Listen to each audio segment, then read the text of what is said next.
Mga kaibigan, meron lang po ako nakita ditong isang ali na nagtutulak ng kariton at tila ba inaayos ang kanyang payong. At laking gulat ko paglingon niya, may bitbit pala siyang isang sanggol sa kanyang harapan.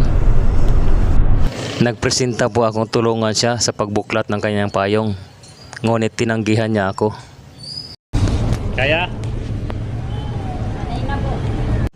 Nailagay naman po ng maayos ang kanyang payong. Marami sana akong itatanong kay ate, subalit nagmamadali na po siyang umalis. Itatanong ko po sana kung bakit dala-dala niya yung sanggol habang siya ay naglalako ng mga kakanin.